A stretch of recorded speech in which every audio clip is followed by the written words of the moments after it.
Good morning, happy partners all over the world. Grabe, nandito naman po tayo ngayon sa head office dahil isa na naman po sa mga business partners po natin na OFW ang nag-for good po dito sa Pilipinas. Ginawa lang po ang online marketing, ginawa lang po ang in-global sa pamamagitan po ng Facebook marketing. So, i-congratulate po natin si Apply. So, ayan si Ronaldin, si Apply and Ronaldin. So, Apply, paano po ginawa ang online po, ang in-global? Since na OFW ko, dati ginagawa ko lang po kahit sobrang higpit ko lang ng employer ko, ginagawa ko ito para sa pangarap ko, para sa pamilya. Ito po ay part-time lamang kasi nga nalimutan ko.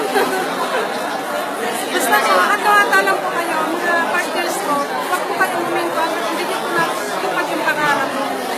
Kasi may mararating po. Mahalin niyo po lang po yung mga downlines niyo sa paglaran. Supportahan niyo po lang po laban. So, grabe. Congratulations po ulit kay partner Ronaldin po. So, ngayon po ay for good na po siya dito sa In-Global, sa Pilipinas, ginagawa ang negosyo. Kaya kung ikaw po, sa mga business partners po natin na OFW, huwag po kayong sumubok. Tuloy-tuloy lang po talaga. Dahil sa In-Global, lahat po talaga tayo ay magiging successful po dito. So, yun lang po. Happy Business Day and Power. A-World!